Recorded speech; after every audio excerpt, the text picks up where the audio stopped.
এগুলো আমার জন্মদিনে পাওয়া টাকা। এই টাকা নিতে তুমি আপত্তি করছো কেন? ভেবেছিলাম প্রদীপ না ফেরা পর্যন্ত তোমাদের সুবিধে অসুবিধে আমিও ভাগ নেব। আমি তো তোমার কেউ নই, প্রদীপই তোমার আপন।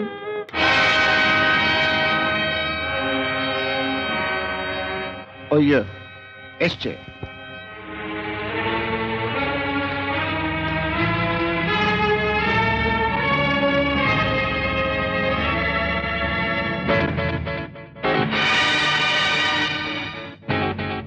কি ব্যাপার সনদ বাবু? Lock out? জানতেন না? কি কি জানতাম না। লক আউট যে হচ্ছে আপনি জানতেন না? না, বিশ্বাস করুন সনদ বাবু, তপন আমাকে কথা দিয়েছিল। কি কথা? অনেক টাকা দেবে দালালির জন্য? দালালি? হ্যাঁ হ্যাঁ, দালালি দালালি। আমাদের স্ট্রাইকের খবরটা আগাম পৌঁছে দিয়ে কত টাকা পেয়েছেন পরিতোষ বাবু? কত টাকা? আমাদের এতগুলো পেটে লাথি মারতে আপনার লজ্জা করলো না পরিতোষ বাবু? মাসালা দালালটাকে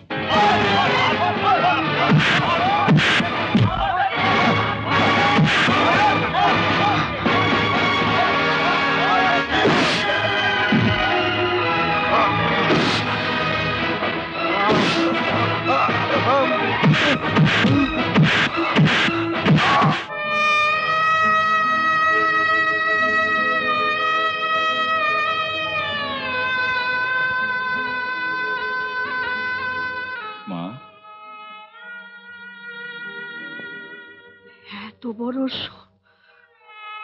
সর্বনাশ দেখার জন্য কি আমাকে বাঁচিয়ে রেখেছিলে ডাকো?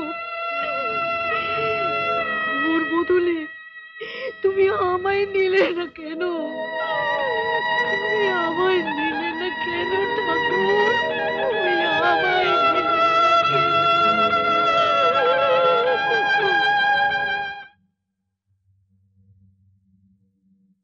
আরে কি সৌভাগ্য! আমি তোমাদের বাড়িতে গেলে দেখা দাও না, আর সেই তুমি আজ নিচে আমার বাড়িতে এসছো। সূর্য আজ কোন দিকে উঠেছে? যে সূর্যটা অস্ত গেছে তার জন্য কি করছেন? অস্ত গেছে সূর্য মানে? পরিতোষ তার মৃত্যুর জন্য দায়ী কে? মাধুরী, সুইসাইড যে করে সে যদি নিজের হাতে লিখে রেখে যায় যে আমার মৃত্যুর জন্য দায়ী অমুক লোকটা, তাহলে তবু একটা বোঝা যায়। কিন্তু এক্ষেত্রে তো সে সুযোগও নেই। তা সত্ত্বেও তুমি সরাসরি আমাকে এই প্রশ্ন করতে পারলে কি করে? নিজেদের অপরাধ ঢাকার অজস্র রাস্তা আপনাদের জানা আছে, কারণ টাকার ক্ষমতাটা আপনাদের বিরাট।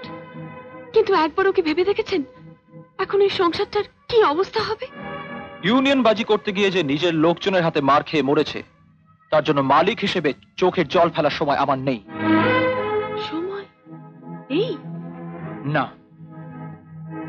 মানুষ হিসেবে পরিতোষতাকে আমি পছন্দ করতাম।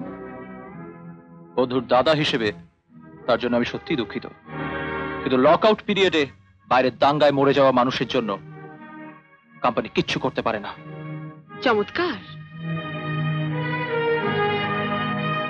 মালিক হিসেবে সত্যি আপনি খুব বলিষ্ঠ, আর বন্ধুত্বের উদাহরণটাও দারুণ দিলেন। তার সঙ্গে আরো একটা জিনিস প্রমাণ করে দিলেন যে মানুষ হিসেবে আপনি কত ছোট। মা, প্রদীপকে সব চিঠি লিখে জানাতে হবে তো? না, প্রদীপকে কেউ কিচ্ছু জানাবে না, তাহলে ও পড়া বন্ধ করে চলে আসবে। আর পড়া?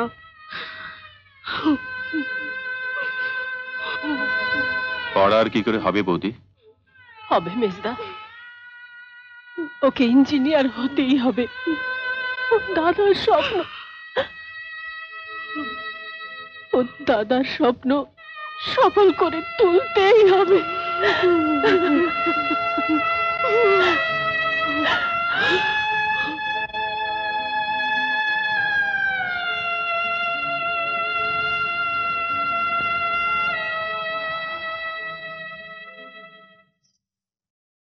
এখন থেকে কি গোটা সংসার একা তুমিই টানবে? কি করব, দাদার অফিস থেকে কিছুই পাওয়া গেল না। না বোন, ও টাকা আমি নিতে পারবো না। বর্দি, এগুলো আমার জন্মদিনে পাওয়া টাকা। এই টাকা নিতে তুমি আপত্তি করছো কেন? তোমার ওই 2 হাত ভর্তি ভালোবাসা ফিরিয়ে দিতে আমার খুব খারাপ লাগছে।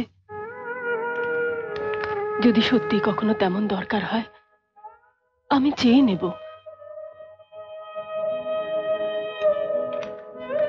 প্রদীপকেও কিছু জানাতে দিলে না, আমাকেও কিছু করতে দিচ্ছ না।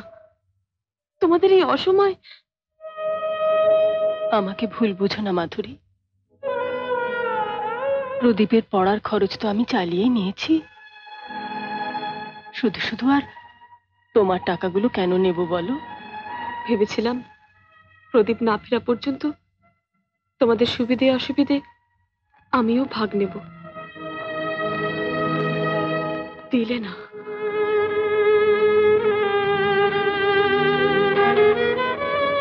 আমি তো তোমার কেউ নই, প্রদীপই তোমার আপন।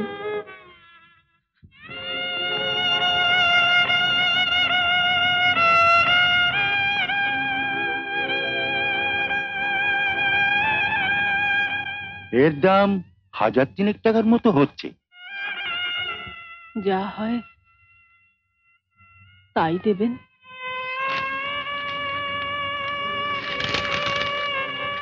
একটা কথা জিজ্ঞাসা করব? বলুন। এভাবে আপনার সব গয়না কার জন্য বিক্রি করছেন সে তো আমি জানি, কিন্তু ফিরে এসে সে দাদা বৌদির কথা মনে রাখবে তো? এমন আরো অনেক ভিডিও দেখতে এই চ্যানেলটি সাবস্ক্রাইব করে নিন এবং পাশের বেল আইকনটি প্রেস করে দিন।